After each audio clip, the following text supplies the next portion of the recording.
Olá pessoal, tudo bem com vocês? Sejam bem-vindos a mais um podcast do Davis Tomé. E hoje nós temos aqui pessoas especiais e vamos tratar de um assunto muito importante. Eu peço que você preste atenção, assista até o final, que é de muita importância para a sociedade o assunto que vamos tratar hoje. Hoje nós vamos falar sobre drogas. Quais são as novas drogas que os jovens estão consumindo, as drogas que estão no mercado, o que está acontecendo. E para falar disso, como que é a vida de um viciado quando ele cai na cadeia e etc. E outros assuntos aqui. Eu estou aqui com o meu amigo Júnior, que há muito tempo conheço ele. O Júnior, ele é agente penitenciário, que hoje aí nós chamamos de policial penal. Seja bem-vindo, tá, Júnior? Muito obrigado pela sua presença, quando eu fiz o convite aí. Muito obrigado. Foi um prazer poder estar compartilhando a nossa experiência, né? Quem sabe através dessa matéria a gente consiga alertar, né? E ajudar os jovens a alertar sobre o risco, né? E as consequências que as drogas vêm fazendo, destruindo aí, né? Essa juventude. E deixa eu só explicar como que eu cheguei, né? Nesse ponto de convidar o Júnior aqui para fazer esse podcast com a gente. Eu tava batendo um papo um dia desses com o Júnior e ele começou a me falar coisas que acontecem com pessoas viciadas que entram na cadeia que eu achei absurdo. Você precisa ter esse conhecimento. Você precisa saber qual é o nível de alguém que caminha para as drogas e chega num estado onde virou vício e cai dentro de uma penitenciária. O que acontece com a família. Ele é uma pessoa que está em contato direto com isso. O que eu senti é que a gente tem uma imagem, tem uma visão superficial de todo esse assunto. Então eu resolvi trazer alguém aqui que convive, trabalha com isso todo dia para jogar real, o que realmente acontece. E também convidei aqui o meu amigo Luan aqui, que é professor de educação física, está iniciando um projeto maravilhoso com adolescentes. E ninguém melhor aqui do que ele também aqui, que está se envolvendo com a criançada, com os adolescentes. Né, Luan? Seja bem-vindo aí para participar. Muito obrigado, Davis. É um grande privilégio estar aqui com vocês e vamos crescer juntos e se desenvolver aqui nesse tema aí, que é um tema bem polêmico, né? E com certeza que acho que a grande sociedade tem que aprender, né? A gente tem que falar sobre isso pra gente saber como evitar também. Dá mais atenção, né? Exatamente. E saber a real, na verdade, exatamente. Né? Júnior, você quer falar um pouquinho como que é o seu trabalho, só pra gente começar, para as pessoas entenderem o que realmente você faz? Então, meu nome é Júnior, né? Eu trabalho no sistema prisional há 15 anos, dedicado ao sistema prisional.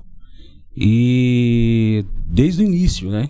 Quando é nosso curso de formação, a gente já tem esse contato direto com o carcerário, né? Que é o detento. A gente não...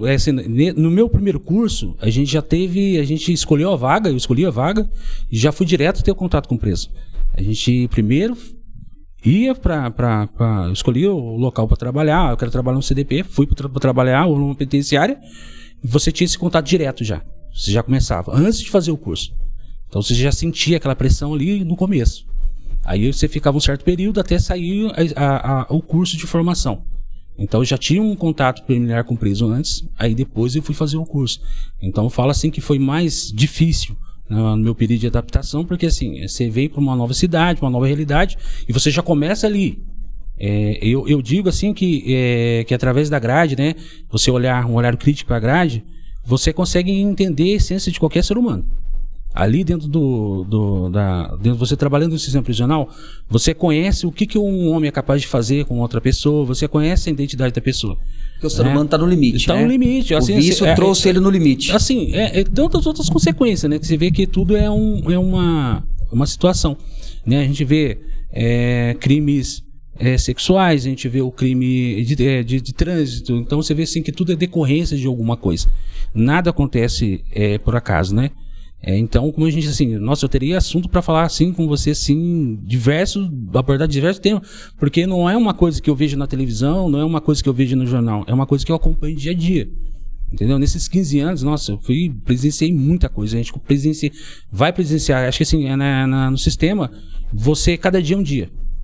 Não tem como você falar assim, não, é um dia como o outro. Não, cada dia é um dia, você acaba aprendendo e vendo situações diferentes. Né? Você, às vezes o detento passou com você nesse período de 15 anos, ele passou ali umas 4, 5 vezes. Aí você vai vendo a mudança da pessoa, né? Você vai vendo como que a pessoa vai se acabando, porque a pessoa começou apenas no vício, né?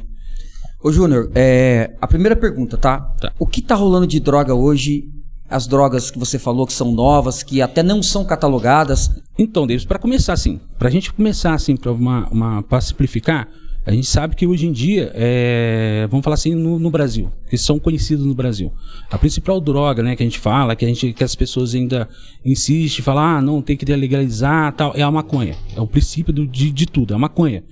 Aí tem a cocaína, né, que é também uma droga hoje em dia, que infelizmente no nosso país acaba sendo normal, e o crack, né, que é o grande vilão de todas as drogas, são as piores drogas acontecendo, não que as outras não causem nenhum mal, mas também o efeito do crack em relação das outras drogas, ele é destruidor, porque ele vicia muito mais rápido, né, é uma droga que é um preço mais acessível. Então você vê assim que quando a pessoa chega no crack, é que ela já não tem condição de mais nada, então essa é a última droga que ele vai chegar. Assim, a gente fala assim, a maconha é o ponto de partida e o crack é o ponto final, né? Então, e hoje, né, a gente está vendo aí na mídia, né, que a gente está vendo nos Estados Unidos, né, a nova droga que foi lançada, que a gente fala que é as novas drogas sintéticas, né? Começou lá atrás as drogas sintéticas, que a gente era mais conhecida antes, era o comprimido de êxtase, né? Que era um comprimido que é feito de uma substância, uma droga, que era conhecido como, antigamente lá nos anos 2005, 2004, era conhecido como droga de Playboy, porque essa droga era uma droga cara, que vem de fora, e ela era mais em rave, em festa, em balada, né? Não era uma coisa tão comum. Aí o negócio foi, infelizmente, né, os negócios vai se modernizando. Chegou hoje na fabricação da droga sintética, né? Que são drogas ainda que estão, pra gente ainda tá chegando aqui no Brasil, mas são umas drogas que a gente ainda não tem um certo conhecimento. É uma droga que é fácil de você localizar, mas que hoje já está fazendo parte. A gente tem a famosa K4, que é uma droga que é um selo, um micro selo, que a pessoa põe na língua. E agora a gente também tem essa droga que está fazendo o pessoal ficar zumbi, né, nesse estado catacônico, que é a famosa M7. É uma droga ainda que a gente não tem esse conhecimento, não sabe do que ela é derivada, não sabe qual que é o efeito. Isso já está no Brasil. Já está no Brasil. Isso são tudo recente. São drogas recentes. Assim, eu falo que esse AK4 ele começou a chegar no Brasil há uns 3, 4 anos. Uns falam que veio de Amsterdã, outros falam que veio dos Estados Unidos, outros falam que foi uma droga que foi inserida de um... A gente não sabe assim qual a origem, só sabe que é uma droga que ela é um valor caro, não é um valor barato, né? Que não é por isso que não tem tanto... não tinha tanto viciado, mas aí começa a vir em grande quantidade, tudo que vem em grande quantidade acaba tendo um acesso mais fácil, essas pessoas conseguem adquirir esse tipo de São produto. mais caras. São mais caras, porque se a droga sintética ela é mais cara porque ela é elaborada de uma forma diferente, né? E as reações? É a mesma coisa que o cara, então, crack ou não? Muda? Eu falo, Davis, assim, eu costumo dizer que cada ser humano tem um limite. A gente tem que saber que cada um tem o seu limite, né? Eu costumo comparar a qualquer droga, qualquer coisa que você use, né? Um remédio, qualquer coisa, o nosso corpo. Por exemplo, você, Davis, você consegue dormir 8 horas por dia? Beleza. Você é acostumado a dormir 8 horas. Tem gente que consegue dormir 6. Tem gente que não conseguir dormir às 8 horas, passa mal. Então, é o organismo da pessoa que vai responder. Não tem como você falar assim, já aconteceu. Eu conheci pessoas, não dentro do sistema prisional, mas fora do sistema prisional, que a pessoa faz uso de maconha diariamente. E leva uma vida normal. Né? Ela consegue, inclusive ela diz, eu tenho meu uso consciente, né? Não sei se isso é consciente, porque a partir do momento que você faz qualquer coisa ilegal, né? Mas a pessoa usa. Não são, assim, a gente tem vários relatos de vários artistas, pessoas hoje tentando trazer porque ela acha que é uma droga que não vai me fazer mal. Mas aí vai da necessidade e de organismo para organismo. E vocês pegando, identificando pessoas com essas drogas novas, isso está frequente? Como é que está a evolução disso aí? Então, está comum? Acaba sendo comum porque assim, a gente vê que o Brasil, né, ele é composto de várias fronteiras, né? A gente vê, e o grande foco hoje em dia, a gente fala assim, que é uma das maiores populações carcerárias que tem hoje no Brasil, é o estado de São Paulo. É composto da maior população carcerária. tanto na quantidade de população de preso como de estabelecimentos prisionais. Né? Então, a gente está espalhado aí as cidades do interior inteira, né? Então são vários presídios, né? Então a gente começa a comparar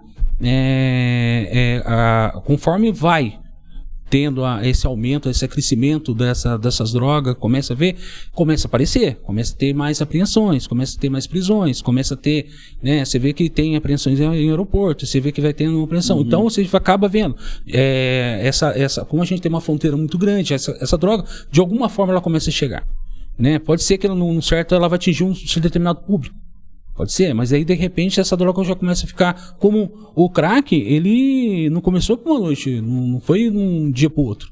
Ele teve um processo para chegar. Tá, quem que começou primeiro? A gente nunca vai saber quem que começou o foco. Por que discriminou ela? Porque ela é o resto da droga? Tá, e de repente quando a pessoa viu, não, é uma droga que se vicia. Do outro lado ela acumula uma certa quantidade de gente, você sabe que você vai ter usuário de crack todo dia. Às vezes a pessoa consegue ficar sem fumar uma maconha todo dia, mas o crack ela não consegue ficar sem fumar o crack todo dia. E como que é a vida de um viciado que chega, né? Uma vez eu estava conversando com você deu alguns exemplos assim que eu fiquei impactado. Assim, Davis, eu acho assim, tudo é uma porta de entrada, né? Tudo tem um começo. A pessoa, vamos colocar, um adolescente, ele começa experimentando a maconha. De repente a maconha, ele tá aí, vai em algum lugar e aí começa a usar a maconha com o mescladinho, que já é a maconha com o crack, que já é que vai fazer essa pessoa viciar mais rápido. De repente se a pessoa está numa situação, ele já começa a ver, não, a maconha já não está me satisfazendo, eu vou para cocaína, ele começa a fazer o uso da cocaína. De repente esse cara já começa numa situação tão forte de uso, de tanta necessidade, porque tudo assim, tudo que aquilo, eu penso assim, tudo que você que atrai prazer, você quer fazer mais? Sim. Você é música. Você começa a tirar um acorde, você não quer parar. Você começa a tocar, se deixa ser um exemplo até assim, né? Os caras falam assim, que absurdo, cara, comparar a droga com música, mas assim, você começa a trocar uma guitarra, um violão, aí você quer tocar um baixo, você quer tocar um teclado, e a droga, ela vai passando por cima, porque tudo aquilo que você faz, que te dá prazer, que deixa você saciado, você vai querer sempre buscar mais. Porque se a droga, ela tivesse um ponto de usar e falar, nossa, mas não já tá bom, a pessoa não era viciada. Sim. A pessoa acaba indo numa situação, numa ansiedade, numa busca muito grande dessa droga, que ela é assim, o que a gente vê deles, quando a pessoa chega, o apenado chega, você vê que a pessoa já chegou no fundo do poço. Porque ela assim, já chega lá no fundo do poço. E como que ela faz com a abstinência? Então, Davis, a gente tinha um grande problema. Hoje, assim, o grande lado do sistema, eu falo que o sistema ele tem dois lados, né? A partir do momento que você entrou lá, você tem o meu sistema, o jeito do nosso sistema, mas dentro do próprio sistema, né? Fala assim, ele já criou um certo rito, né? A gente fala assim que é um mito que tem dentro da cadeia. O apenado chega lá dentro, ele sabe que vai ter regras, tanto da nossa parte como lá dentro também. Ele sabe que a situação de ele assim, o crack ele não vai ter dentro da cadeia. Ele não vai ter o que sustentar o vício dele lá dentro. Então, mas ele chegou lá e aí, como é que fica esse cara? Então, a primeira situação que a pessoa... a gente já começa a identificar o cara, que se ele já é do crack, primeiro que já é visível. A pessoa chega lá muito magra, a pessoa chega lá... A primeira coisa que a gente vai fazer, a gente vai ver o estado da pessoa. A gente vai fazer uma triagem, uma primeira triagem ali. Quando você olha na mão dele, você já vai ver as pontas dos dedos queimadas, as falanges queimadas, você vê a pessoa magra, você já vê a pessoa já com perca de dente, você vai ver a pessoa já com uma situação envelhecida. Você falou que a pessoa chega sofrida, com a ferida na ponta do dedo, na carne viva. Na carne viva. Já chegou de ter um preso que teve que amputar a ponta do dedo, porque tanto que queimar. Já chegou ao ponto da pessoa estar numa abstinência muito grande porque assim, o grande problema do crack comparado com outra droga é que a abstinência dele ele vai e volta muito rápido. A pessoa fica no surto. Por isso que o cara fica querendo usar droga o dia inteiro. O dia inteiro, porque assim, o que cria o que desperta nele? É uma ansiedade. Ele fica ansioso, ele não para, ele não consegue parar, ele fica para lá e para cá, ele anda. Então, ele chega nesse período, ele assim, e diz que tem uma dor muito forte. Se a pessoa começa a sentir dor, náusea, enjoo. Então, a primeira coisa que ele chega, a gente faz a triagem, ele chega lá, a gente sabe que essa pessoa vai ter que ser assistida diferente.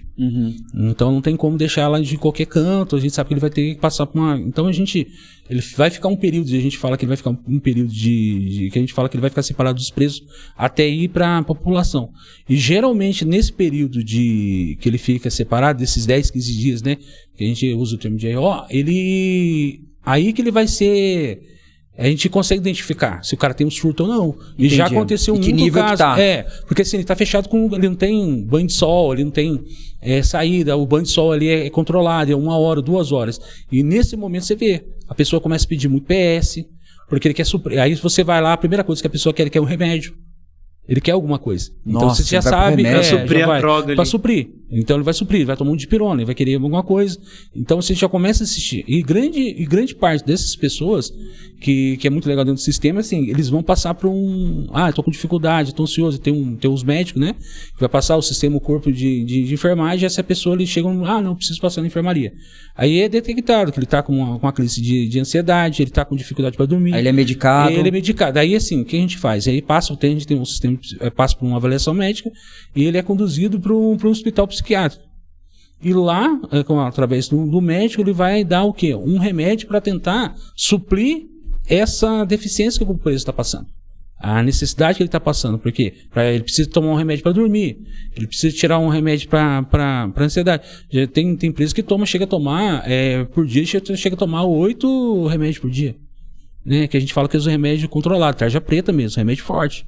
Mas o cara fica normal, mesmo assim? Então, por quê? Porque isso... Resolve, porque assim, por que eu falo? Que hoje em dia a droga ela acaba sendo uma doença. Ela deixou... Por que hoje a gente tem um grande aumento de viciados? Porque a droga hoje ela é encarada o quê? Como um problema de saúde pública. Ela deixou de ser só uma coisa criminalizada, né? Que não deixa de ser. Porque se você tem um viciado, você também tem alguém fazendo a venda desse entorpecente, usando, ganhando vantagem em cima desse ilícito. Mas, por contrapartida, você está vendo que as pessoas estão ficando doentes e tem necessidade de ser. E o que você tem uma dor, você tem uma ferida, o que cura? É o remédio. Né? Eu não sei até quando. Então, o grande problema do remédio, você está aí no período de... você cometeu um furto. Geralmente, os crimes mais cometidos por usuário de drogas são o furto, que é o 5.5, né? No Código de Lei Penal. Que é o pequeno furto, é uma pessoa que a progressão que você falou, né? Ele começa... Geralmente pedindo. Ele começa pedindo, né? Aí chega um certo momento que ele não consegue, ele vai roubar fio. Ele vai roubar um carro, ele vai roubar uma bicicleta, ele vai roubar uma torneira. Né? Esses dias a gente vê que assim, o crescente de furto, né, é muito grande, né? Esses dias passou aqui no São José que estava tendo um grande furto de registros, né? De casas. As pessoas estavam roubando os registros. Para quê? Para usar. As pessoas vão, porque assim, é uma droga barata, então acaba se conseguindo vender isso em material de reciclagem, ou você consegue trocar em alguma coisa furtada, uma bicicleta em troco dessa droga. Então, é uma situação que a pessoa acaba sendo presa justamente nesse artigo. Eu já vi casos também onde as pessoas ficam, por exemplo, pedindo lanche, você vai ali comprar o seu lanche ali no drive, né? E ali tá o cara, compra um lanche pra mim, aí você compra o lanche pro cara, você dá o lanche pro cara, o cara vai lá na biqueira, fala, aqui ó, por uma droga. E aí a galera ali, os caras que estão vendendo, troca, tá com fome, pega o lanche e dá a droga pro cara. Então, assim, aí você fala, matar a fome do cara, né? Porque a pessoa, assim, eu posso informar, já aconteceu de pessoas ficar, a gente conversando, né, com o recluso, ele na rua, do cara ficar 24 horas acordado. Assim, de pessoas passar 3, 4 dias se drogando. E ele fala assim, o cara não sente fome. O cara não sente... E assim, o mais importante, assim, Davis, assim, o pior é a degradação humana.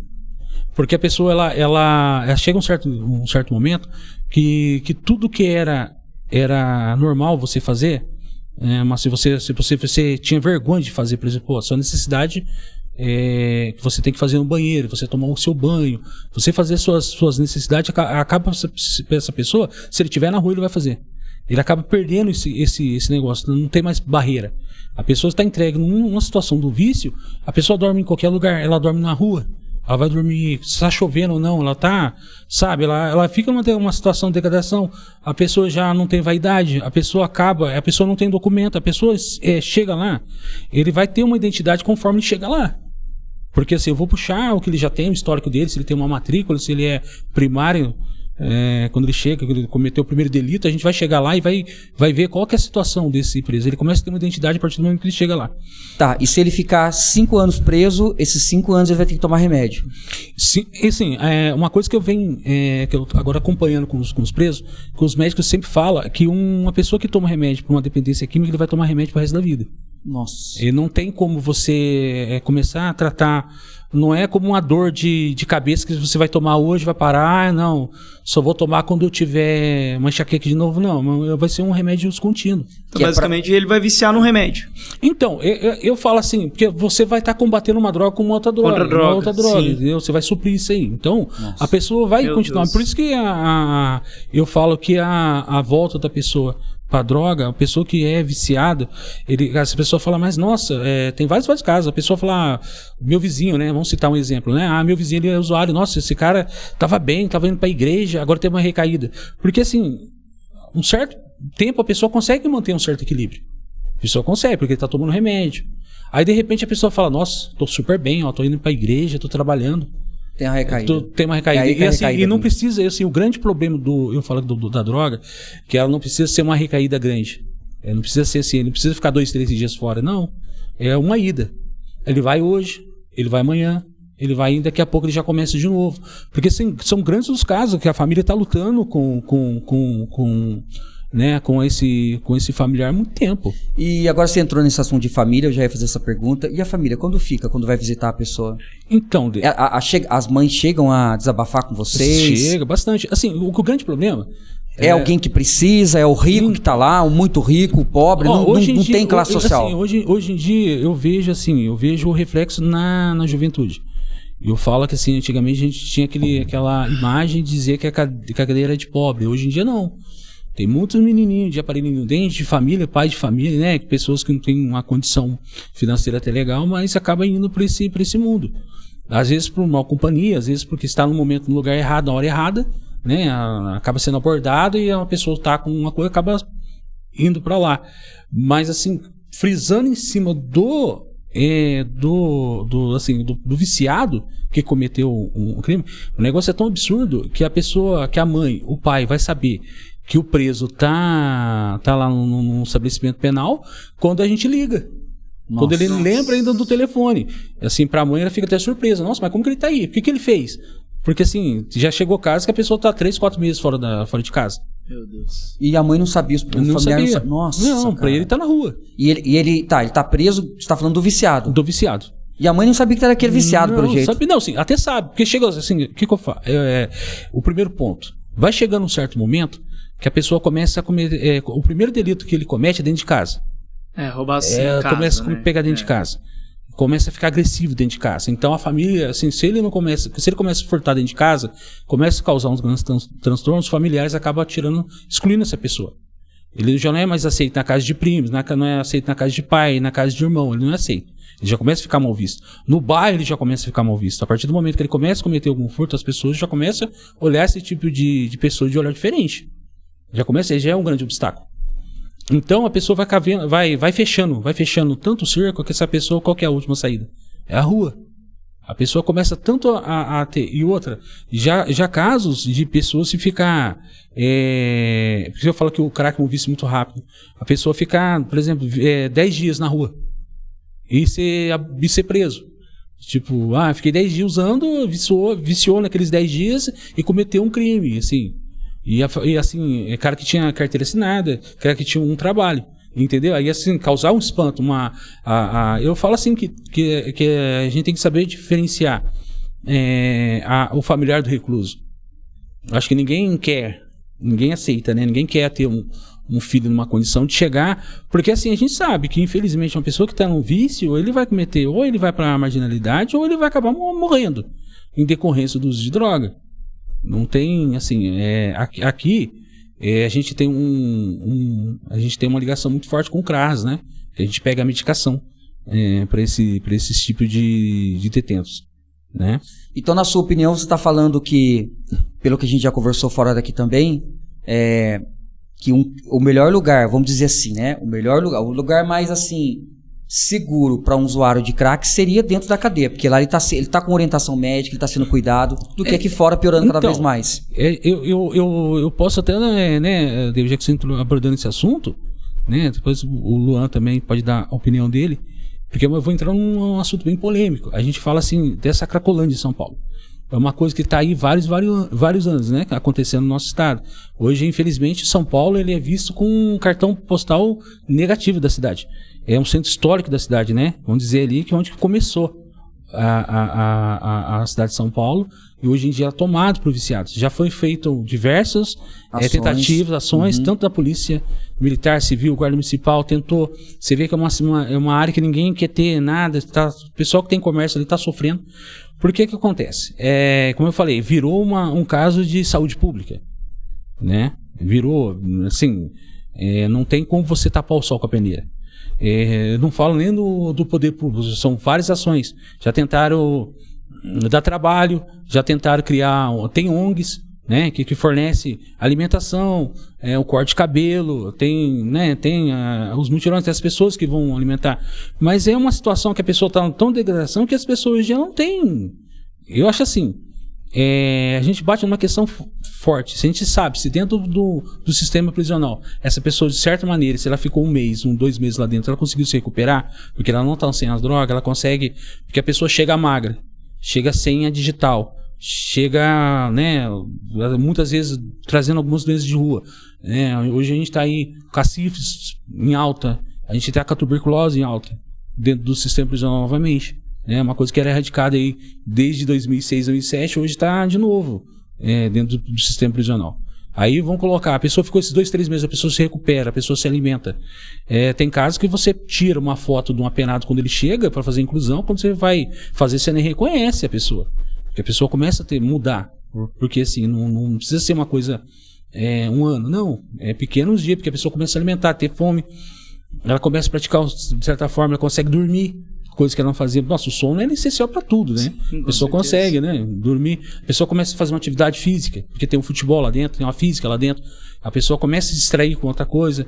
Tem a igreja lá dentro, né? A casa de oração. A pessoa acaba tendo esse período. Eu acho assim, a gente tem um grande problema no Brasil hoje, que tudo enrola, né? Dentro dos direitos humanos. A gente não pode forçar ninguém.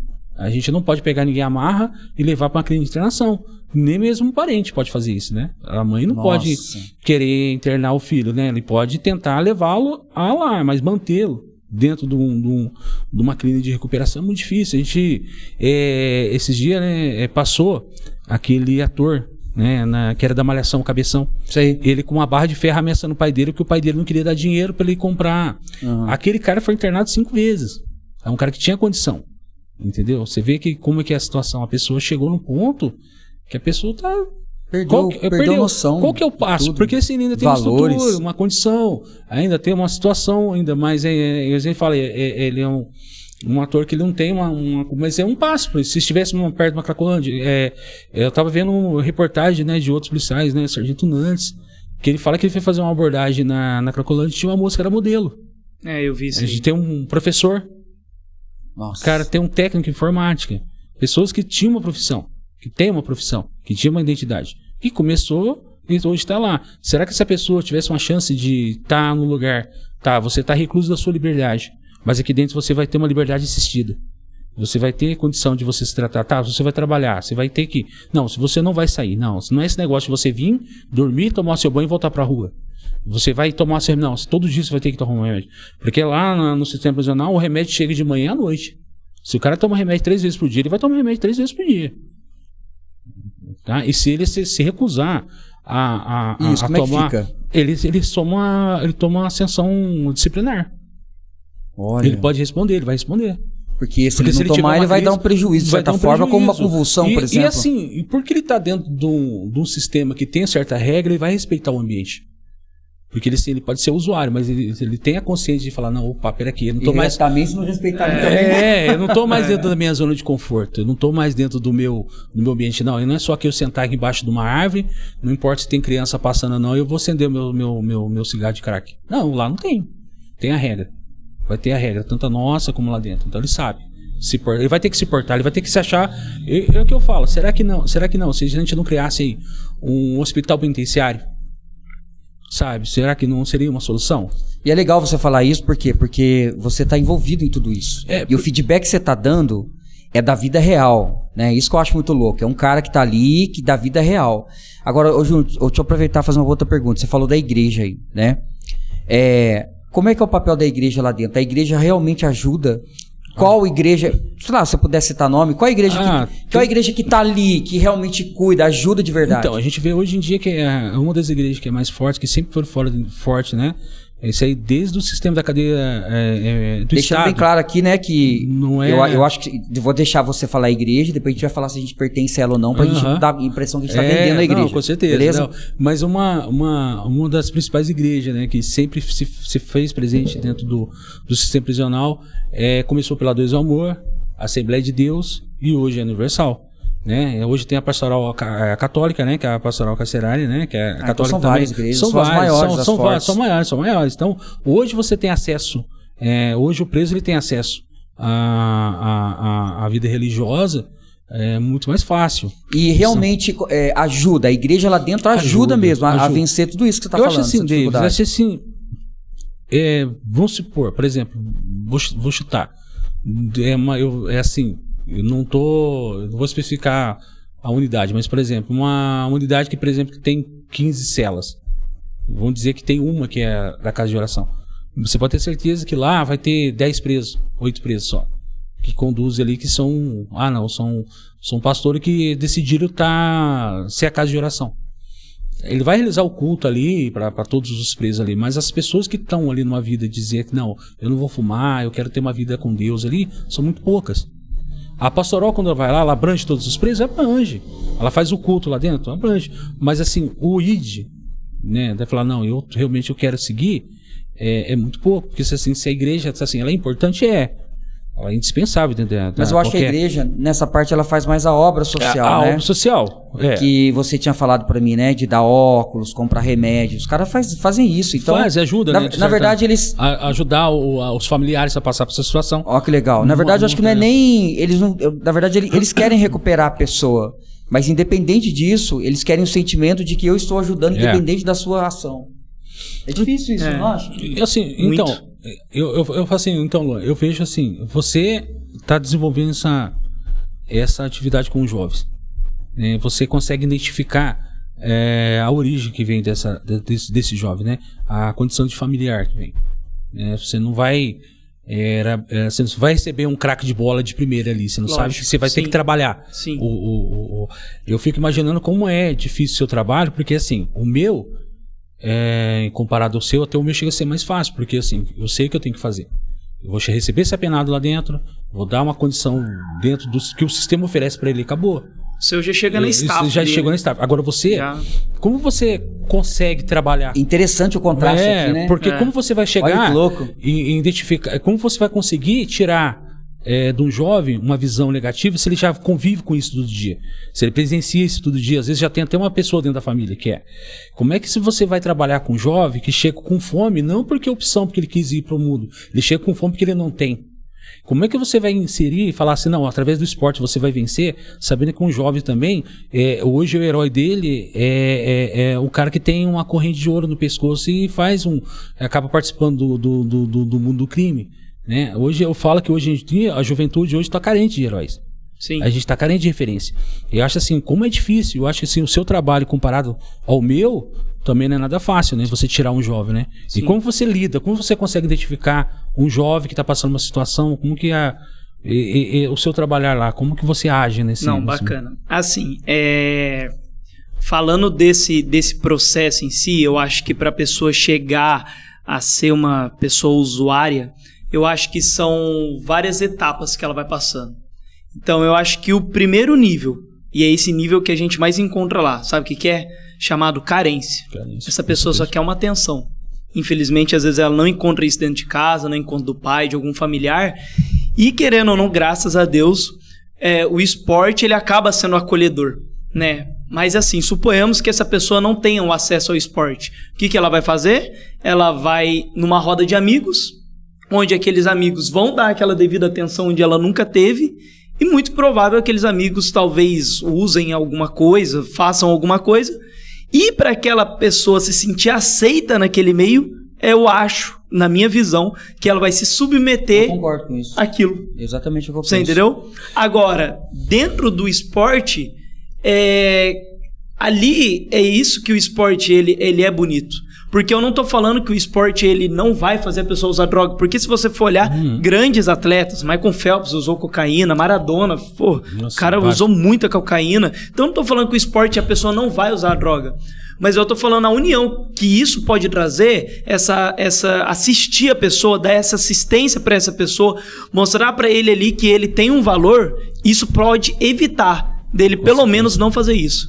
Eu fui criado muito tempo dentro de, digamos assim, dentro de periferia. Eu moro aqui na região norte, e o morro onde eu morei por bastante tempo é conhecido como Morro do Piolho. Então, pra mim, era constante ver isso, tráfico, droga e tudo mais. Por que eu não fui? Porque, primeiro, eu tive essa assistência da minha mãe, que ela me ajudou, falou, não vai, sabe? Era muito fácil, era um caminho. E segundo, que eu sempre nadei. Eu sabia que dentro de uma... racionalmente, isso não ia me fazer bem, porque isso ia me atrapalhar no meu desempenho dentro do esporte. Com certeza. Principalmente daquela assistência que o meu treinador me dava. E é isso que eu passo para as crianças hoje. Obviamente, quando eu vejo esse senso de carência, eu também entendo que, de alguma forma, ele quer chamar a atenção. Então, ele vai querer ser o melhor no esporte. Então, eu tento procurar e sugar isso dessa criança. Cara, então seja o melhor, porque aí você vai chamar a atenção. Do que ele fazer o quê? Ir pra droga. E chamar a atenção através da droga, entendeu? É um contraste muito forte, porque você ali vai tentar resgatar alguma coisa. Eu ali já não tem mais o que fazer, né? A pessoa vai se deparar com uma situação. Eu acho assim, é um mundo tão estranho, que é assim, o cárcere, ele traz uma consequência pesada, não só pra quem tá lá, mas pra quem trabalha também. Cara, e assim, é extremamente difícil. É assim, porque assim, a gente tá cercado o dia inteiro, fechado. A gente tá naquela tensão do dia a dia. Você acaba absorvendo, querendo ou não, você acaba absorvendo isso aí também. Você acaba trazendo isso aí pra sua vida. Não são vários os profissionais aí que tem graves problemas de saúde. E assim, cara, é muito difícil, porque, por exemplo, um dos casos que a gente presencia lá, a gente trabalha com todas as faixas etárias e pessoas que são muito bem sucedidas e outras que não são, tá? Então, por exemplo, esses dias tinha uma menina lá, ela é fantástica, ela é extremamente superdotada pro esporte, e ela, cara, esses dias a gente foi fazer uma determinada técnica onde ela estava tendo dificuldade para fazer, e ela começou a chorar. Eu falei, não, mas por que você tá chorando? Você tá tão bem. E você sente essa carência. Em outro momento, essa mesma pessoa, ela chegou chorando no treino. Sim, a gente nem tinha começado. Eu falei, por que você tá chorando e tudo mais? Daí ela falou, porque hoje eu nem vi minha mãe. Daí eu falei assim, não, mas sua mãe te trouxe aqui. Daí ela falou, sim, mas ela só tava ali. Tipo, ela não conversou, só presença, ela não conversou comigo. Na verdade, a mãe não teve presença. Isso, a mãe presente, não teve presença. Exatamente isso, sabe? E uma coisa tão, assim, você falando de mãe, né? Ele falou que ela não viu a mãe. É a primeira pessoa, você pode ter certeza, a primeira pessoa que vai atrás do apenado é a mãe. A primeira pessoa que vai ligar. É a primeira pessoa que sofre. Assim, a gente acompanha quando no dia de visita, a gente vê como aquela mulher entra lá dentro. É um mundo que ela não está acostumado. E você, quando você conversa com esses viciados que já estão lá dentro, você tem esse momento que você troca ideia com eles, falando como que é a sua história? Ou não? Você tem um contato meio frio? Tem para manter assim, para manter a ordem? Não, a gente tem que ter. Primeiro a gente tem que conhecer aquilo que você tá trabalhando. Não tem como você simplesmente não identificar. A gente sabe separar quem é quem do sistema. A gente tem esse olho. Com o tempo você vai criando esse olho clínico. E assim, por mais assim que as pessoas falam, né? A cadeia é um lugar lá, ninguém fala. Não, a gente tem esse contato direto. E a gente vê justamente porque a pessoa às vezes eu vou colocar um primário que chegou lá. Eu vou querer saber por que ele tá lá. O que aconteceu? Você tá... uma das perguntas que eu faço da triagem é: que droga que você usa? Já Na lata. Tem, não, já tem específico, já tem marcado no papel o que para mim fazer assinalar: cigarro, maconha, crack. Tem um dia que ele falou pra mim que ele era Total Flex, que ele usava tudo. Nossa, ele falou pra mim, um primário, ele falou pra mim, até eu cobrei, ele falou: não, aqui dentro você não vai ter essa linguajar comigo, não. Fala direito, o que você usa, precisa saber o que é Total Flex, né? Então eu tento ter uma postura, mas eu tenho que saber. E tem pessoas assim, que tinha né? Me surpreendeu muito até a nacionalidade dessa pessoa assim, porque não é uma pessoa comum, você não é acostumado a pegar uma pessoa oriental dentro do sistema. E geralmente as pessoas orientais tendem a ter uma vida mais regrada, né? Tenta a educação sem ser mais séria. E eu me deparei, eu fiquei surpreso, eu tive a curiosidade. E qual que é a história dele? Primeiro é assim, viciar. Ele ficou muito tempo fora do país, trabalhando fora. Veio para São Paulo, conheceu uma pessoa, casou, teve um filho, teve uma desilusão e começou a ir pro mundo da droga, começou a experimentar droga. Você vê que a pessoa não tem o seu porquê. A pessoa foi, desiludiu, acabou. Chegou nesse ponto, sabe? De ser preso, viciado. Porque estava no lugar errado, na hora errada e com coisas erradas. Tipo, o cara guardou umas coisas na casa que ele tava dormindo. E a polícia, tá aqui com você, produto, você vai preso. E acabou, a pessoa... Tá, vamos supor, um furto ou roubo. Assim, vai pegar quantos anos? Então, vamos supor. Vamos supor, pegou 4 anos. Vamos colocar essa média assim, se for um réu primário, em qualquer situação, vamos colocar, vai depender muito do que foi. Tá, mas... a circunstância. Vamos colocar aí de 2 a 3 meses. Tá, vamos colocar mínimo, de 2, 3, de... Meses? Só isso? De 2 a 6. Vamos colocar de 2 a 6. Tá bom, vamos lá. 6 meses. Ele ficou lá dentro, beleza? Vocês medicaram ele, teve umas crises, uma convulsão lá, beleza? O cara, você trouxe a consciência de volta pro cara, ele pegou e saiu. Ele vai voltar pra rua. Nossa. Ele vai voltar pra rua. Nossa. Ele vai voltar pra rua. Ele não... Porque assim, quando o diferente do cara que cometeu um delito, vamos colocar, o cara tava no lugar errado, na hora errada. Primário. A mãe vai lá, apoia esse cara. Ele usa uma droga de vez em quando, ele não é viciado, ele não é um cara que está em situação de rua. A mãe, se o pai, a mãe, abraçar esse rapaz, ajudar ele, e com certeza ele tem uma grande chance de se recuperar. Mesmo que se for 2, 3 anos lá dentro... Tem chance de recuperar. Eu conheço vários, assim... Ficou 2, 3 anos lá dentro, saiu... Ele tem toda a tendência de... Porque assim, ele já está sem estrutura lá fora. Eu fico imaginando, ele chegou numa condição que ele já não tinha mais nada lá. Entendeu? Talvez ele tenha alguma coisa lá dentro. Então, ele vai sair pra onde que ele colocou? Qual lugar? Já aconteceu de situação do cara ficar 2 anos. Ele veio, hoje ele se encontra na rua. Enquanto tu disse esse cara na rua. Esse cara tinha casa, ele falou: não, eu prefiro voltar, prefiro ficar na rua que ficar em casa, eu não tenho casa. A minha família não aceita mais. Ele saiu daqui de São José, foi para outro estado, foi para Minas. Falou que o trecho que ele voltou de São José para cá, ele veio a pé, de Jacareí para cá a pé. E hoje se encontra em situação de rua. Continua usando, encontro ele direto, ele me cumprimenta. Ele não vende nada, ele fica naquela situação. Muito triste. Então ele fica muito triste. E você vê que ele teve oportunidade de trabalho, ele teve oportunidade lá dentro de trabalhar. Isso, né, mano? Ele é um pedreiro de mão cheia. Aí hoje o que ele faz? Ele mora na praça, ele dorme na rua. Então você vê, não é questão só eu falo assim, o grande problema nosso não é você ter uma política prisional. Tá, e após? Após o sentenciado, a gente sabe que esse cara a justiça conhece o cara porque ele comete furto indevido da razão da droga. Então a chance de reincidência desse cara aí, vamos colocar aí 80%. O que vai fazer depois? Ele já foi preso uma vez, foi preso 2, foi preso 3. O que vai ser o problema? O grande problema é a lei, as pessoas, quando ele sai de alvará, ele tem um período de 1 mês para ele assinar a carteirinha, né? Que ele está comparecendo, que se comprometeu nesse período, que está dessa prisão assistida, né?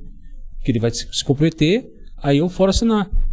Mas o cara não tem documento, o cara não vai se preocupar em ir no fórum. Você acha que o cara, em condições de rua, ele vai lá no fórum vestido do jeito que está? drogado do jeito que ele tá, ele vai lá, doutor, dá licença, eu vim aqui assinar minha carteirinha. Não vai. Aí não vai. Ele vai ficar... logo vai constar que esse cara tá foragido. Mais uma vez, esse cara vai ser ou preso porque tava traficando, porque tá foragido. Só porque o cara não foi assinar o negócio. Tem um período lá de 3 meses. Né? A partir de 3 meses, se você não assina, você é considerado foragido. Então, é uma situação difícil. Assim, Júnior, agora você como... Eu sei que você é cristão. Agora falando uma pergunta particular, tudo bem se você não quiser responder, beleza? Você como cristão, né? Eu vou colocar você como homem primeiro. Eu acho que é difícil lidar com isso todo dia. Tem que ter um controle emocional muito grande pra você não... Porque, na verdade, você só vive com coisas negativas. Vamos dizer assim, né? Todo dia o trampo do cara é... 15 anos ainda, né? Ficar lá, pá, naquela tensão daquele ambiente, aquela atmosfera disso, né? E tem o seu lado homem, né? Que eu acho tem que ser um herói para saber lidar com isso todo dia, né? Chegar em casa, saber lidar com a família, porque tem muita coisa que acontece que te atinge ou não. E também você como um homem cristão, cara. Sabe? Tipo assim, como é que você lida com isso, tipo, sendo como homem e como cristão, nessa atmosfera de que às vezes, vou dar um exemplo aqui, tá? Real, beleza? Vida real. Porque às vezes a gente aqui fora, a gente não tem tudo que você tá falando pra gente, a gente não tem esse acesso a isso. E aí você acha que tudo é mil maravilhas. O cristianismo, tipo, não tô falando mal do cristianismo, mas às vezes você acha que tudo se resolve. Aí não, na prática lá não é bem assim. Na prática lá tem outros fatores, que não é só... Desculpa, não tô tirando o poder da oração, mas não é só rezar, não é só orar. Sim. Né? E você como homem, como cristão, como é que você lida com isso? Qual exercício que você faz para lidar com isso? Então, Davis, eu falo assim que hoje esse amadurecimento que eu tive foi assim... E eu entrei no sistema de 2007 para 2008. O ponto inicial que eu comecei a aprender a trabalhar foi em 2016. Foi de fato assim, depois da perca do meu pai, umas situações que eu passei, aí que eu me converti.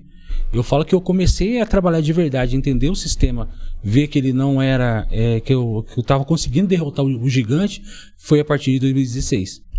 Eu precisei, aí sim, eu tive um amadurecimento. Não vou dizer que nesse período não tive problemas, lógico. Nesse período você entendeu, começou a vencer a si mesmo. Porque assim, a igreja é importante, Davis, eu penso, na minha opinião, Deus é importante, porque você, a partir do momento que você está numa posição cristã, você começa a ter uma identidade. Você cria uma identidade para você. Você começa a pensar, deixa sair o Júnior homem e deixa meu lado cristão. Eu consigo enxergar. Às vezes as coisas que eu não enxergava atrás, ou eu como cristão hoje eu consigo enxergar. Isso te ajuda. Ajuda muito. Você consegue equilibrar. Assim, hoje, graças a Deus, não vou dizer que a gente não tem como a gente ter uma amizade. Não. Vou dizer que vou ter amizade com os detentos lá dentro. Mas hoje uma coisa que eu consegui muito, graças a Deus, que eu tenho muito orgulho de ter, é respeito deles. Eu sei me impor, né? Não só porque eu sou cristão que eu sou, o seu bonzinho, não. Eu vou ter que saber fazer a parte da minha profissão. Não é que também que a gente não tô falando que a gente usa de violência, não. Que a gente não pode, entendi. Dentro do trabalho, a gente também não pode ser. É necessário. É necessário. Sim. A gente tem uma hora que a gente vai ter que. Se eu tenho que falar que ele vai ter que ficar trancado, ele vai ficar trancado. Então a gente tem que ter essa imposição. Mas, por outro lado, a vida para me lidar com eles é mais fácil. Hoje eu não chamo o recluso de preso. Eu não chamo ele de detento. A primeira coisa que eu faço é perguntar o nome. Qual que é o seu nome? Opa, aí ele já começa a pensar. Esse cara é diferente. Aí se você, por exemplo, você chegou lá, aí eu vejo um funcionário, ei, preso, vai pra lá, preso. Eu não. Qual que é o seu... Eu vou fazer uma triagem com você, qual que é o seu nome? Meu nome é Luan. Meu nome é Davis. Davis, tá. Por que você tá aqui? Situação isso e tá. Qual que é o nome da sua mãe? Qual é o nome do seu pai? Tá. Qual artigo você tá? Tá. Você tem algum problema de saúde? Eu começo a conversar. Quando ele chega lá, eu sempre vou pedir, por favor, vire de costa. Você pode, por favor, aguardar sentado? Senhor, eu tô passando, eu vou dar uma olhadinha e vou perguntar, se aguarda um momento, por favor. Senhor, eu tô com dor de dente, será que o senhor consegue? Opa, vou pegar o papel, você marca aqui pra mim que eu vou levar lá. Porque assim, eu acho assim, se você começa a tratar a pessoa, por mais, pode ser quem for, a pessoa tá numa truculência, se você for discutir com uma pessoa que tá nervosa, você vai gerar o quê? Mais atrito. Você vai criar, e eu sempre fui. A pessoa está nervosa, seja qualquer situação, seja com a esposa, seja com o filho, seja com o patrão, seja com um amigo. Agora imagine se você está num lugar adverso. que pode, você vem do zero, você vê que uma pessoa está uma situação de abstinência, ele está numa situação de convulsionar, ele tá, você vai algemar a pessoa, você vai gritar a pessoa, você vai gritar, vai adiantar? Não, você vai ter que esperar, passar aquela situação. Aí quando a pessoa voltar você vai chegar e vai cobrar, porque você fez, você quebrou, você destruiu, você vai conversar com a pessoa. Entendeu? Você vai tentar sanar, você vai tentar dar uma medicação, você vai tentar dar alguma coisa para tranquilizar aquela pessoa lá. Então hoje eu consigo enxergar, né? Hoje você consegue trabalhar. E eu falo assim, lógico que trabalho com muitos profissionais hoje. Eu acho assim, eu tiro o chapéu para quem trabalha no sistema carcerário, porque você conseguir viver duas vidas. E é o que a gente vive. Eu tenho minha vida lá e tenho uma vida fora. E as pessoas que conseguem dosar isso hoje em dia, para mim eu tiro o chapéu. Esses são os verdadeiros profissionais. Eu falo isso aí não só na minha profissão, mas como um bombeiro, como um policial militar. Porque assim, uma coisa que eu aprendi nesse período, que assim, eu faço uma comparação, quando eu vou em algumas igrejas, quando eu fui palestrar para jovens, eu faço uma comparação entre o policial e o cristão. Eu falo assim, qual que é a diferença do policial e do cristão? Eu acho assim, a partir do momento que você está usando uma farda, você é visto diferente para a sociedade. Todas as pessoas podem errar. David, você pode chegar aqui, chutar um carro, discutir, gritar. Mas a partir do momento que sou eu que estou fazendo isso, o cara fala, tá vendo? Ó, o cara que trabalha lá no CDP, o policial penal, ó, o exemplo que ele tá dando, tá vendo? Ó, que ele bateu na esposa, gritou com a esposa. Você pode ter uma discussão com a sua esposa, você, o David, não, normal. A partir do momento, nossa, ele é violento. Você vê também, é policial? Então sempre vai fazer a mesma coisa do cristão. Você faz qualquer situação, fala, tá vendo? Ó o crente lá. Ó o cara que vive com a Bíblia debaixo do braço. Ó o cara que prega, ó o cara que canta. Então eu falo assim, você assumir uma identidade hoje, que você quer assumir qualquer situação, ela vai te carregar um peso, ela vai te marcar pro resto da vida. E assim, hoje eu sei que eu sou marcado pro resto da vida. Então eu sei, eu não vou em qualquer lugar, David, né? Eu não vou em qualquer lugar, não é em qualquer lugar que eu tenho a liberdade para ir, assim como minha família, né? Eu procuro me reservar ao máximo, eu sou uma pessoa assim, a gente não tem aquela confiança, né, de ir para qualquer lugar, porque assim, é o preço que você acaba pagando para sua profissão, né? Mas assim, eu creio ainda, né? Eu como cristão, eu creio ainda que as pessoas vão... Eu creio que uma hora vai ter uma solução para essa situação dessa droga de rua. Acho que vai ter que ter uma... Né? O Luan, a gente estava conversando sobre a legalização, né, Luan?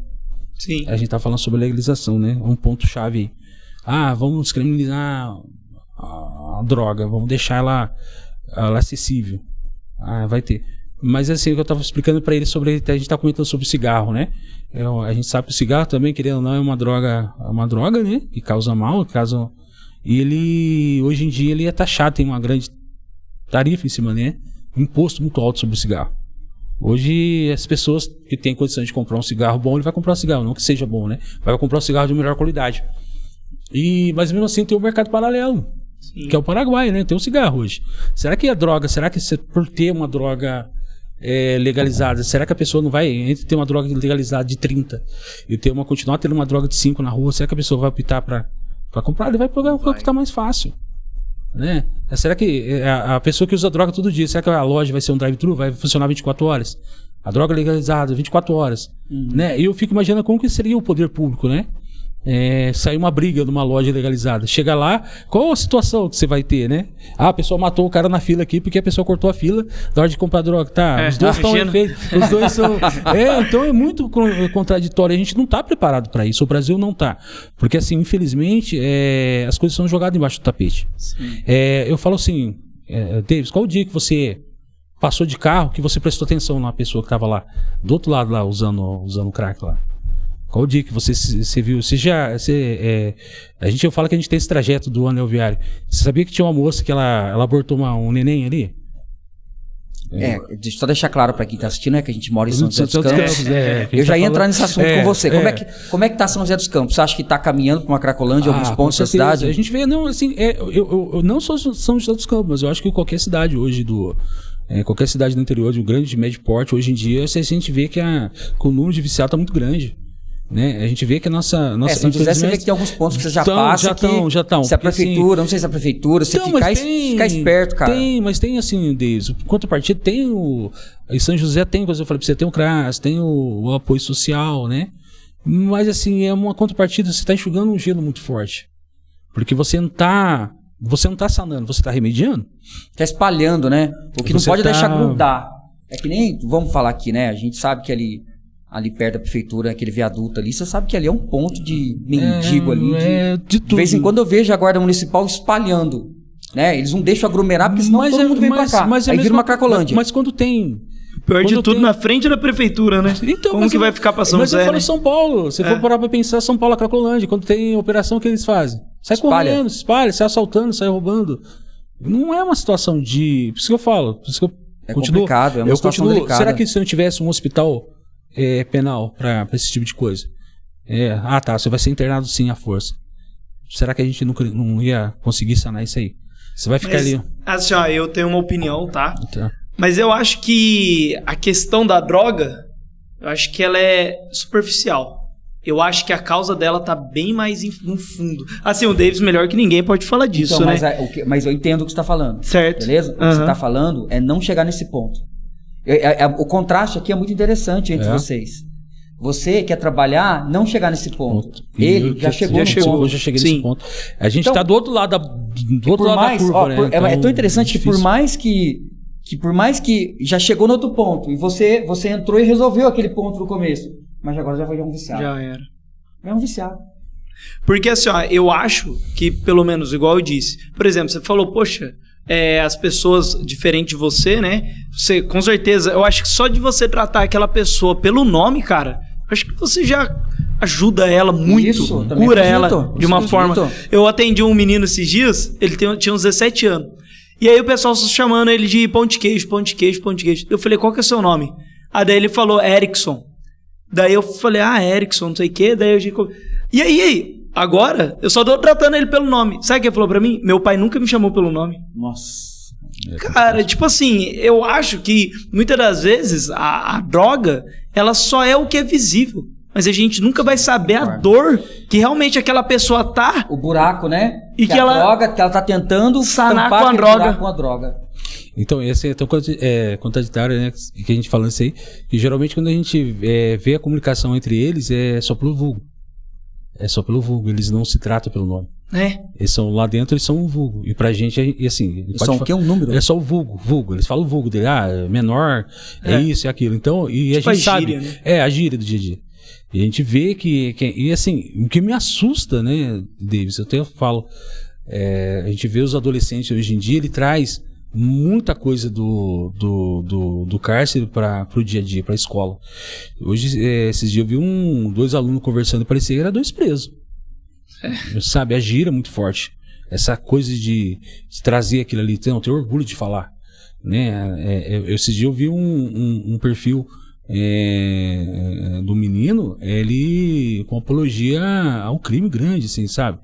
Cultivando simbologia, cultivando o próprio, hoje em dia as músicas, né? Trazendo pra gente assim, um moleque de 11 anos, entendeu? Moleque de 11 anos, né?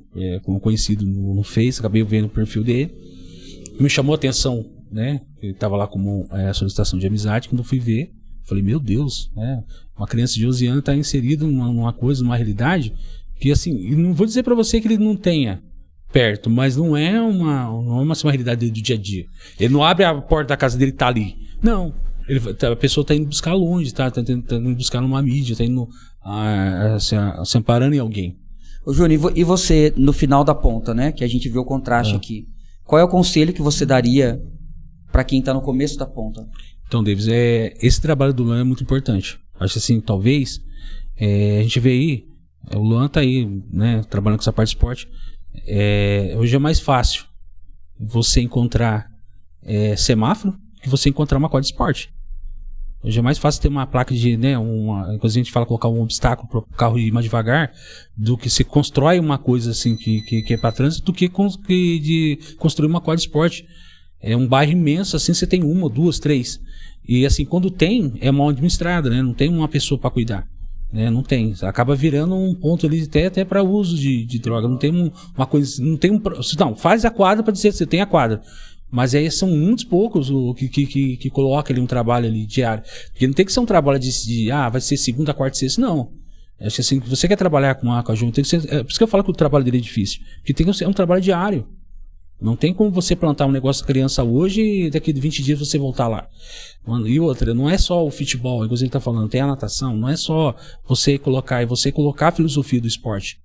Né? E assim, a partir do momento que a pessoa tá nesse barco ainda, começou nesse barco, acho que tudo tem um começo para parar. Você tem que saber o seu momento. Tá? E quais as consequências que isso está te trazendo. Às vezes a pessoa tá ali só no coisa e já começou a ser mal vista. Imagina você chegar num lugar que as pessoas te olham de cima e baixo. Imagina você já não ser aceito no meio da sua própria família. Você não poder ir mais na casa da irmã, você chegar lá. Já aconteceu o caso assim, de pessoas que de trabalhar em trabalho e que você, determinada pessoa chegar e a pessoa saber da vida da pessoa, a pessoa ia começar a guardar as coisas. Uma vez eu fui numa oficina, e assim, eu até comento sempre isso. Eu fui numa oficina de moto, eu tava consertando minha moto. Aí chegou o rapaz que ajudava a fazer a limpeza. Eu tava com o capacete em cima da moto, as coisas em cima da moto, dentro do baú. O cara falou, tranca aí, que esse menino é danado, que ele usa droga, ele vende as coisas, entendeu? E assim, cara, daí eu achei tão estranho, falei, caramba, né? E ele tudo sujo de graxa ali, eu falei, meu Deus, cara, o cara tá trabalhando numa oficina, tentando se reerguer, mas as pessoas falam assim, eu confio, mas não confio. Sabe? Você vê que o cara ali toda hora ali, entendeu? O cara com o olho em cima do cara. É difícil. E eu fico imaginando assim, querendo ou não, você sabe quando você está sendo assistido. Eu falo porque lá você acompanha. Se o preso vai para uma enfermaria, ele é escoltado. Se ele vai para um parlatório, ele é escoltado. Se ele vai fazer uma audiência, ele está sempre com um funcionário junto. O preso não tem um livre-arbítrio ali para nada. Até para ele executar um trabalho ali lá fora, ele tem sempre alguém olhando. Né? A gente tem uma frase que eu sempre falo, que essa frase foi a primeira vez que eu entrei no sistema prisional. Eu fui a escolha minha de vaga foi no antigo prédio do Carandiru, né? Foi no antigo prédio, né? Foi onde que demoliu, né? Virou lá, onde que a parte da nossa secretaria lá. E tem uma frase que era pintada lá dentro numa foto antiga que eu vi quando eu cheguei dentro da unidade. Isso me marcou muito. Né? Tá escrito assim no muro era da antiga Casa de Detenção do Estado de São Paulo. O preço da liberdade é eterna vigilância. E eu falei assim, nossa, eu achei forte. E depois a gente vai vendo que lá dentro você é vigiado 24 horas. Você não tem a liberdade de escolher sua roupa. Você que entrega a roupa igual para todo mundo. E se você precisa de um chinelo, vai ser um chinelo para todo mundo. Nossa. A sua alimentação vai ser revistada. A sua alimentação que chega, o que sai é revistada. Entendeu? A sua carta que você chega é revistada. O seu familiar que chega para te visitar é revistado.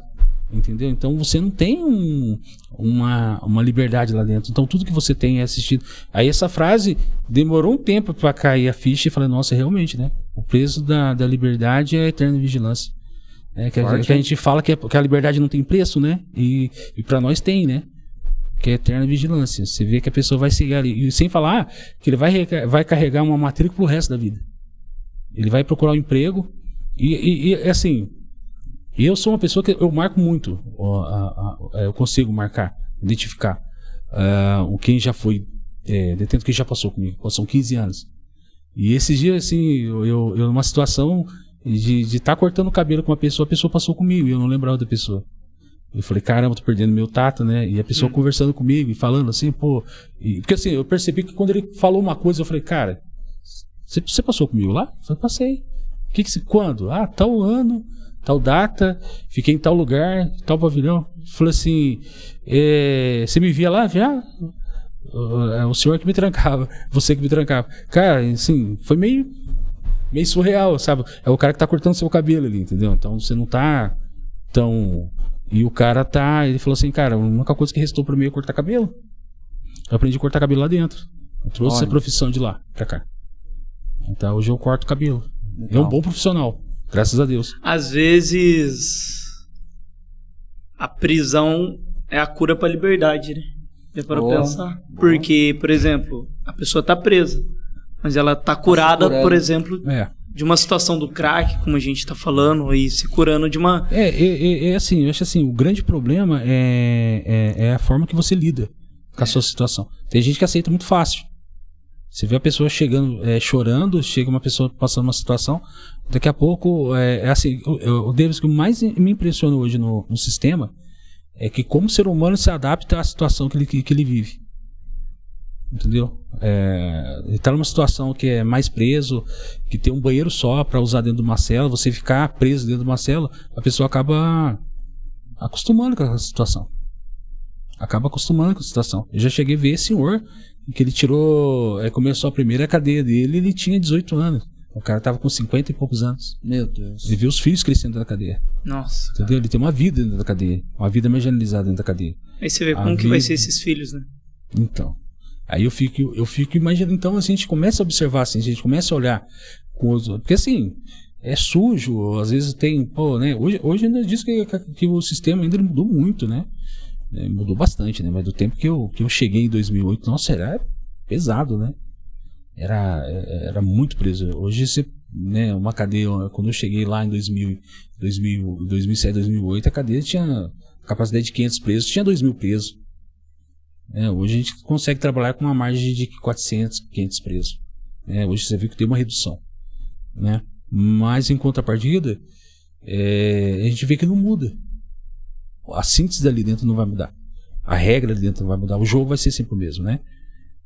De você pedir a licença, você tá vendo o cara sempre ali encarcerado, e às vezes você vão vendo vidas, né, que vão eu falo que eu tenho sempre brinco, né, às vezes os caras me reconhecem, chega lá e fala, nossa senhor, você tá indo aí? Aí eu brinco com ele, eu tô tirando mais cadeia que você, né? Eu tô tirando mais cadeia que você, eu tô tirando 15 anos de cadeia, né, já brinco com ele, né, eu falo assim, você saiu, voltou, eu continuo aqui, pra você ver como que eu tô mais preso que você. Ele fala, nossa senhor, é verdade, né, senhor? Nossa. Então você vê que a pessoa vê, né, aí o cara fala, senhor, quando eu cheguei aqui em 2000, aí você vai vendo que você vai ficando já mais tempo já, né? Nossa senhor, quando eu cheguei aqui em 2008, nossa, o senhor é magrelão, senhor, você é molecão, senhor, você tá gordo, hein, senhor? Então a gente vê assim, né, a gente acaba convivendo com isso, a gente vai vendo assim, que vai envelhecendo e você vendo que a rotina não vai mudar.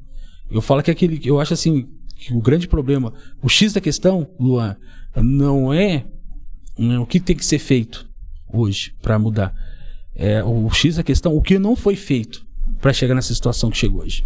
É o grande X da questão. Isso que eu me pergunto todo dia. O que se deixou de ser feito? Então, será que ter uma segurança pública mais ativa vai resolver? Você tentar, não, vamos, não. Será que vai? Não. Será que, vamos colocar uma política aí de saúde. Vamos dar remédio, vamos forçar isso a tomar remédio. Será que vai mudar? Será que vai ter uma condição? Então, eu acho assim, esperou-se chegar ao caos para tentar dar uma solução para uma coisa que já tem que ser agora. Não tem como você continuar empurrando essa situação. Eu não posso fingir que não... Esperou a casa pegar fogo para depois apagar, né? Porque hoje tem 5. Você falou, Davis, tem 5 lá no semáforo. Amanhã vai ter 6, depois vai ter 7, vai ter 8, vai ter 9. A Cacolândia começou assim, ela não começou no dia da noite, né? E hoje ele fala assim, vai ter um ponto legalizado, vai resolver? Não vai resolver. A gente vai continuar vendo essas mesmas pessoas. Pessoas se deteriorando, pessoas que já perderam a dignidade, pessoas que não têm acesso a um banheiro, pessoa que não sabe o que é comer, pessoa que não sabe o que é dormir, come resto, come aquilo que você dá. Né? Você que está comendo um salgado, você dá o resto que você está comendo. Você dá 10 centavos, cara, para uma pessoa, entendeu? Para a pessoa juntar ali um certo montante para ela viciar. Você sabe que você está contribuindo. Quando você dá um dinheiro, você está contribuindo para o vício da pessoa. Você não está ajudando ela, entre aspas, a se alimentar. Não. Você está contribuindo para o vício da pessoa. Então, a gente como ser humano, será que a gente está fazendo nosso papel certo também? Entendeu? Você vê como que é pesado a situação da droga. Você vê como que é. Entendeu? Tipo assim, eu não contribuo. Cara, se você dá dinheiro na rua, você está contribuindo também, ué. Você tá favorecendo os dois lados, quem vende e quem compra. E assim, eu queria fazer uma pergunta para ambos, né? Dentro dessa visão, você falou, poxa, né, o que não foi feito? Qual a opinião de vocês, então? Como que a gente, por exemplo, a gente hoje somos uma cidade de grande porte, poderia dizer assim? Grande porte. Né? Grande porte. E que estamos chegando a um nível não muito legal, né? Como, por exemplo, essa questão da droga, por exemplo. O que a gente poderia iniciar para isso não se expandir mais? Por exemplo, como que a gente poderia... por exemplo, eu acredito na questão do esporte. Obviamente, não é o único modelo, né? Eu acredito que o Davis pode ver a questão da música. Mas, dentro de tudo, eu acho que existe uma única essência. Qual que vocês acham que é? Que a gente poderia fazer essa pessoa evitar ela não usar droga? Como eu disse, dentro do esporte. Pô, é legal? Lógico que é. Mas, por exemplo, Maradona usou droga. Então o esporte não é a solução. Mas eu acho que existe um modelo que a gente possa fazer e essa pessoa pode... O que você acha? Pode responder, Júnior. Cara, eu vou ser profissional agora. Não vou, vou deixar o lado cristão, o lado do homem. Vou ser profissional. Eu acho assim que a gente tem que ver os dois pontos da situação. Primeiro, assim, tentar inserir qualquer atividade assim, de esporte, qualquer atividade de música, vai quem quer, né? Se você está abrindo uma vaga, vai que realmente tem nesse quer, se envolveu, for sabendo, foi. A partir do momento que você já está numa situação, eu falo que está ali dentro da cidade, né, já está inserida, já virou uma coisa cultural.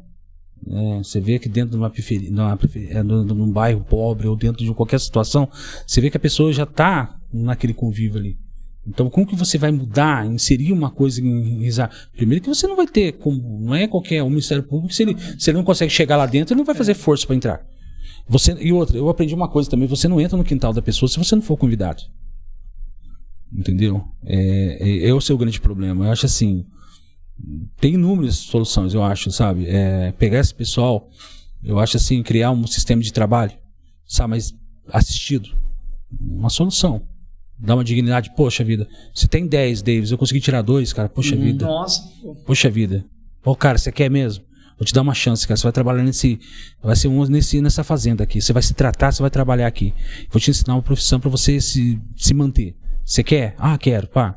Então, mas aí eu tenho um outro ponto. Mas será que o poder público, será que entre em investir num cara que tá numa situação dessa? Você vê como que é contraditório? Eu tô falando um profissional. Entra um poder público investir no seu trabalho, que você tá trabalhando com os jovens lá, com uma criança, que você tem uma expectativa de vida, desse jovem crescer, se tornar uma pessoa de bem, e evoluir mais rápido.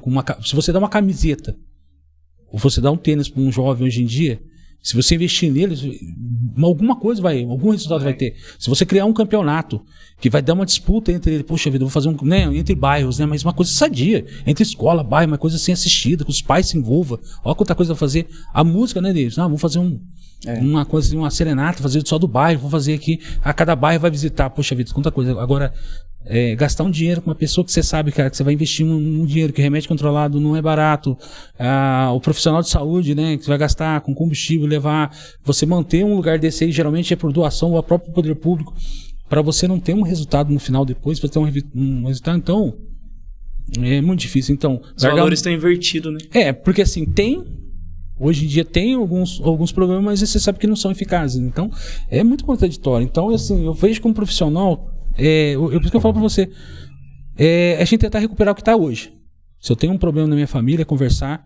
Eu acho que hoje em dia o celular hoje ele tá educando muito filho. E um retrato que eu vejo muito hoje dentro do sistema, uma coisa que me choca bastante, são pais doentes tentando curar filhos doentes. Eu vejo muito isso. É a mãe no mesmo... Eu vejo a mãe falando no mesmo nível do filho. Eu vejo o pai na mesma condição do filho. Entendeu? Não tem como você ser exemplo, você não faz também. Entendeu? Você deixa acontecer a situação para você tomar uma atitude. Então, isso é uma coisa que tem que vir ali, já nascer dentro da família. Você tem que ter um apoio ali, sabe? Então, é um pilar muito difícil, assim. Ou depende da pessoa, unicamente da pessoa, ou a pessoa tem que ter uma estrutura, tem que ter alguém para fazer. E eu sei que no meio do caminho muitas pessoas desistem, tem muitas pessoas que cansam. Então, às vezes as pessoas também, antigamente a escola, quando a escola não dava material escolar, a gente valorizava mais, porque assim, sua mãe tinha que comprar o caderno. Se eu rasgasse o meu caderno, se eu arrancasse a capa do meu caderno, eu apanhava. A minha mãe cobrava. Hoje em dia tem tudo. Vamos facilitar a vida do aluno. O aluno tem caderno, tem borracha, tem lápis, ele deixou de valorizar. Deixou tudo que é acessível demais, tudo que é gratuito demais, tudo que você dá e você não cobra, você é só inserido. As pessoas não valorizam. Eu acho, Luan, respondendo a sua pergunta, eu acho que hoje eu vejo que a base de tudo é a família. Mas não é a família presente, é a família com presença. O que eu tenho. Agora, você está respondendo pelo o final da ponta. Eu já tô falando pelo lado psicológico da coisa. Eu acho que eu vejo assim, né? Eu lido com crianças aqui e até sexta-feira eu falo que aconteceu um milagre aqui sexta-feira. Por quê? Porque tem uma criança que eu dou aula aqui, ela não fala. Ela não fala. E sexta-feira, e toda vez que a gente termina as aulas, as crianças oram. E não é eu que oro. Cada um vai. E eu falo, não, aqui todo mundo ora. E sexta-feira ela orou. Ela abriu a boca e falou, agradeço pela aula de hoje. Ela não fala. Então, para mim, eu vejo assim, que a música, a minha missão aqui, desse trabalho infantil que eu faço, eu falo que é trazer o autoestima da criança. E o meu propósito é fazer com que as crianças reconheçam o seu valor e socializar a criança através da música. Então, mas por que eu estou falando tudo isso? Eu estou falando tudo isso por quê? Porque eu estou começando a enxergar a criança que não tem pai. Ou às vezes o pai está presente dentro de casa, mas não tem presença. Então, o fato não é ter pai. O fato é o pai ter presença dentro de casa e a mãe ter presença dentro de casa. Eu acho que a raiz de tudo é isso. É a estrutura familiar. Porque se eu tenho esse buraco do meu pai e da minha mãe, cara, alguma coisa vai ter que tampar esse buraco. Ou vai ser a droga, ou vai ser a comida, ou vai ser o sexo, ou vai ser o jogo, ou qualquer outra coisa. E eu falo pra você, cara, vício, né? E eu não vou jogar aqui que pra mim o ser humano é assim. Mas eu acho que tem muito a ver com a classe social e o país terceiro mundo. Quanto mais pobre é o país, isso é muito mais alto. E quanto mais pobre o país vai ficando, isso é incrível, cara. É uma doença que vai se alastrando e chega lá na ponta pra ele. E vamos terminar, porque já faz mais de 1h20 que a gente está conversando. Nossa, vamos sim. E eu só queria finalizar o seguinte, eu fiquei muito feliz desse papo hoje aqui, porque eu acredito que para mim, como cristão, foi uma direção de Deus, trazer essas duas pontas. Eu acho que foi importante para mim ouvir você lá do final, porque a gente está começando algo aqui que talvez o que a gente não faça reflete lá nele. Com certeza. Nossa. E eu acho que foi bom para você que está começando esse projeto, saber que você que está começando esse projeto com adolescentes, com jovens, com crianças, a importância daquilo que você está fazendo, porque você está evitando de chegar alguém lá na ponta para ele. Nossa. A gente viu o caminho aqui, né? A gente viu, vou falar pra você, cara, eu tô arrepiou até aqui de saber que é uma jornada muito grande entre o Luan e o Júnior aqui. Então, existe um caminho muito grande. Assim, um sonho que eu tenho, Davis, assim, que eu tenho uma vontade que eu tenho, eu sei assim que não sei se que não depende só de mim. Vai ter uma luta ainda pela frente. Mas assim, o meu sonho mesmo era que tivesse dentro do nosso estado, né, no nosso país, esse contato de choque com a realidade, sabe? Que as crianças, mesmo que os adolescentes que estivessem passando por uma situação, tivessem contato lá dentro. Mas não para eles terem uma forma positiva, não uma forma assim, não, olha lá, tá lá dentro. Não, sabe? A escola ter esse contato lá. Tirar essa coisa que tem que a cadeia só acontece, que as pessoas, que os presos apanham, que eles que acontece, que eles fazem, que eles dominam. Não. Sabe, tem um lado. Por que não? Esse projeto do Luan, um dia, poder visitar a humanidade prisional, ó a realidade aqui, tá vendo? Que pode acontecer caso vocês ter esse acompanhamento, mas assim... E eu posso falar ainda mais, e os presos falar para as crianças. Com certeza, eu não queria estar aqui. Com certeza. Imagina. Vai ter vários... choque de realidade. Vai ter várias pessoas que estão aí, um dependente, uma pessoa que chegou no fundo do poço, né, e está se reerguendo, tem uma chance de passar realmente para a pessoa. Será que não ia ter um efeito mais forte? Com certeza. Mas aí é uma situação ainda que, sabe, que ainda vai ter que... não vai depender de mim, né? Quem sabe, né? Sim, mas assim, é uma coisa. Então, acho que assim, você mostrar a realidade, eu vivo essa realidade. E você vive a sua, Luan. Você conhece o David, você vive, né, a sua realidade.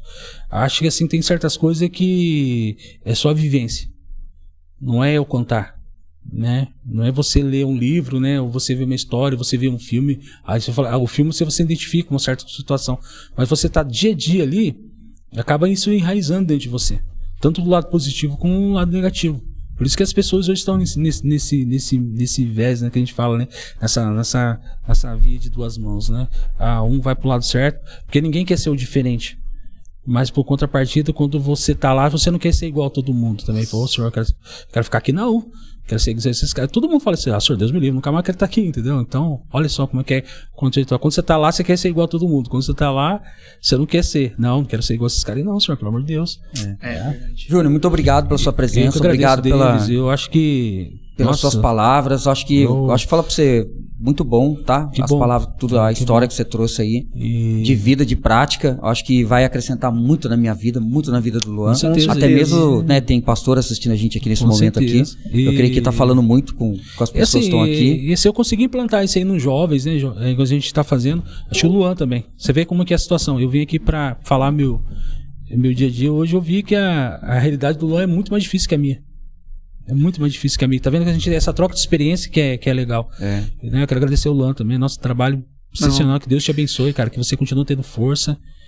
Eu sei que você vai ter vários obstáculos aí, mas né, o Davis, uma pessoa que a gente conhece bastante tempo. Eu sei que todos os projetos que o Davis ele inicia, ele vai fundo. Então, eu acho que assim já é mais uma semente. Quem sabe se a gente não vai colher um fruto, né? Amanhã depois a pessoa falou, eu me identifiquei.